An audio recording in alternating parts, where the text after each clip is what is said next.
안녕하십니까. 지금부터 소심한 성격 고치기, 소심한 성격 고치기라는 제목으로 여러분과 함께 생각해 보겠습니다.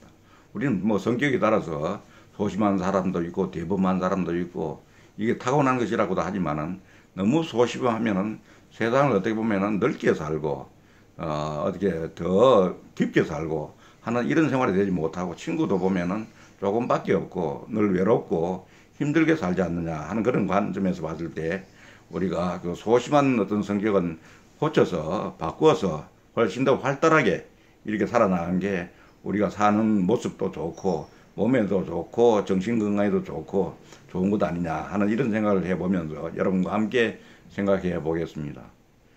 삶을 살아가면서 소심한 성격 때문에 답답하고 할 말 못하는 일들이 많이 있을 것입니다.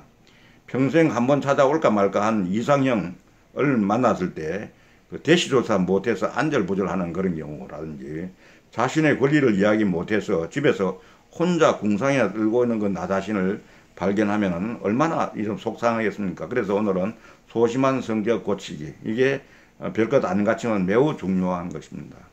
소심한 성격은 어떤 걸 이야기했습니까? 이제 당당하게 자신의 인생을 위한 길을 찾아가도록 우리가 노력을 해야 되겠습니다. 이제부터라도 소심한 성격을 고쳐서 자신감 있는 삶을 살기 위해 연습을 해보겠습니다. 지금 우리가 다 보면은 연습하기 나름입니다. 우리 연습의 결과가 우리 체화된 게 습관이고, 습관이 훌륭한 습관을 가지고 있으면 행복하고 성공한 삶을 살 수 있다. 이런 것들은 제가 어떻게 보면 당연한 위치가 아닌가 이렇게 생각합니다. 그래서 소심한 성격을 우리가 버리는 첫 번째는 다가가라고 얘기합니다. 다가가라. 사람들을 크게 두 가지로 이분법적으로 우리가 나눌 수 있는데, 하나는 먼저 다가가는 사람과 두 번째는 다가오길 기다리는 사람, 이렇게 분류를 할 수 있겠습니다. 어떤 사람이 더 행복하겠습니까?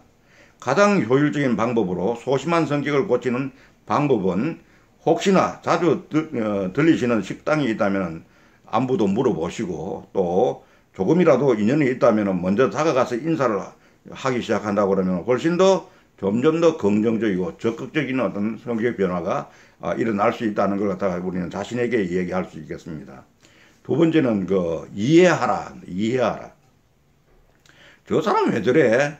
나는 안 그런데. 이렇게 생각하고 이야기할 때가 꽤 있을 겁니다. 이런 작은 일에 꽁 해서 대인관계를 망치는데 사사건건 말하면은 태클 걸지는 말고 이해하려고 한번 노력을 보자. 상대방의 입장을 고려해서 그럴 수도 있겠지. 뭔가 피치 못할 사정이 있을 거야. 밤사이 무슨 부부 싸움을 했겠지. 무슨 집안에 무슨 일이 있어서 그렇겠지. 이렇게 상대방의 입장을 이해하려고 한번 노력을 한번 해 보십시오. 그러면 한결 마음이 여유로워질 것입니다. 그러면은 사람들과의 대화에도 여유가 생기며 자연스러워지고, 말하자면 대화의 탄력이 붙어 자신감 있는 대인관계를 할 수 있을 거라 하는 생각이 듭니다. 그 다음에는 세상에 나 혼자가 아니야 하는 생각을 가집니다. 세상에는 나 혼자가 아니야 하는 생각을 한번 가져보시라는 겁니다.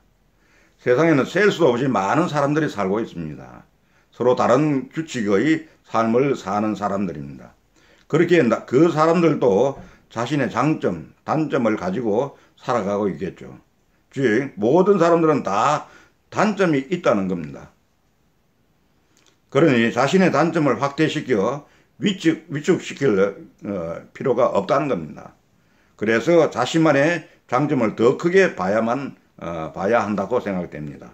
지금 이 시간에도 자신의 단점을 가지고 살아가는 다른 사람들도 현재 당당하게 살아가고 있습니다. 그러니 자신도 단점이 있지만 장점을 더 믿고 당당하게 살아가면 좋겠습니다. 그 다음에는 밝은 사람과 만나자. 우울한 마음을 가지고 있는 사람이 옆에 있다면 어떻게 되겠습니까? 우울한 사람이 옆에 있다면 그 사람도 우울한 경우가 자꾸 생길 겁니다. 우울한 경우가 자꾸 생긴다 이거죠. 그래서 이건 안 좋다. 그래서 우리가 가면 성질이 포악한 사람들과 같이 지내면 어떻겠습니까? 그 사람도 또 포악해 지내요. 이게 환경에 의해서 그래 되는 거죠. 그래서 그러면은 우리 당당하고 밝아지려면 어떻게 살면 되겠습니까? 당장 우리가 보면은 유유상종이라고 밝고 적극적이고 긍정적인 사람을 만나서 그런 사람들과 우리가 같이 생활을 한다. 오랫동안 같이 대화를 나누고 생활을 한다 그러면은 자기도 그런 식으로 되는 겁니다. 그래서 우리가 어떤 데는 보면은 내가 만나고 있는 주위에 5사람의 우리가 내 자신은 그 평균을 넘지 못한다는 이런 얘기였습니다. 결국은 유유상종으로 그렇게 자주 만나고 같이 생활하는 사람들의 그것과 비슷하게 될 수밖에 없다는 것이죠. 자신의 인생을 최대한 사랑하고 자신을 사랑하는 그런 사람들 틈에 있으려고 노력을 하는 겁니다. 그리고 노력하려면 어떻게 하면 나도 그런 사람들을 내가 수준 높은 사람들이 같이 어울리려고 하면 나도 스스로 공부도 하고 책도 보고 소양도 넓히고 대화 상대도 되고 어떤 이렇게 될 수 있도록 스스로 노력을 해야 된다고 생각이 되는 겁니다. 그 다음에는 과거를 보내라. 일본 1초 일본에서 10년, 20년도 과거다. 절대 돌아갈 수 없는 과거입니다.